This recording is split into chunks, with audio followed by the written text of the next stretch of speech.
আজি আকৌ পিঠা খুন্দিবলৈ আহিলোঁ। আজি কিন্তু তিল পিঠা বা তেল পিঠা কাৰণে নহয়, আজি খুন্দিব আহিছোঁ আমি পকা মিঠৈ বনাম বুলি।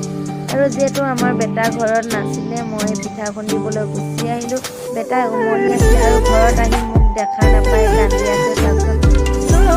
তোমাক দেখি ঘৰত আহি তোমাক দেখি নাপালোঁ বুলি কৈ কান্দি আছিলে। যিহেতু য'ৰ পৰা আহিলেও মানে মোক দেখা পাব লাগে, নোপোৱাৰ কাৰণে সি কান্দি আছে। আৰু যিহেতু আমাৰ পিঠা খুন্দি হৈ গ'ল আৰু মইনাই খুন্দি আছে, মানে নবৌহঁতৰ ল'ৰাটো আমি মইনা বুলি মাতোঁ দেই। মইনাই খুন্দি আছে জালুক আৰু মই ভাজি আছোঁ পিঠা।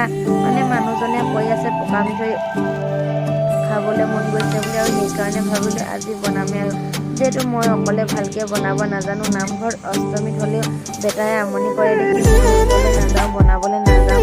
আৰু নবৌ এইফালে গৰুখিনি চব মানে জুই জ্বলাই পাক কৰি আছে আৰু আমি পিঠাখিনি লৈ বহি আছোঁ, মানে পকা মিঠৈ বনাম বুলি। আৰু দাদা আহি গ'ল। যিহেতু আমি গুড়ৰ পাকটো ভালকৈ নাজানো, আৰু দাদাই আহি পিনে আমাৰ লগতে মিঠৈও বনাইছে আৰু দেখায়ো দিছে।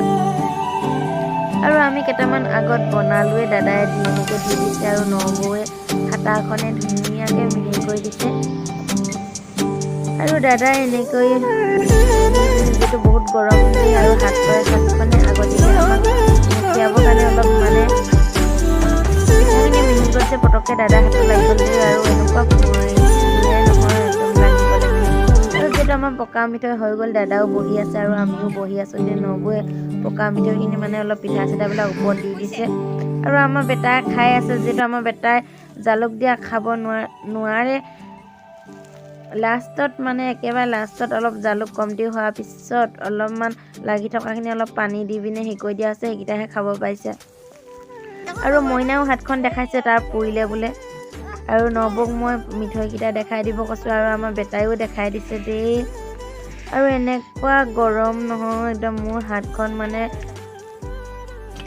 একদম ৰঙা হৈ গ'ল দেই। আৰু মইনাহঁতে এটা খাই চা বুলিছে, মানে বহুত টান হৈছে দেই মিঠৈকেইটা। আৰু যদি ভাল লাগে ভিডিঅ'টো ইমানতে সামৰণি মাৰিছোঁ। যদি ভাল লাগে লাইক কমেণ্ট শ্বেয়াৰ এটা কৰি দিব বুলি আশা ৰাখিছোঁ।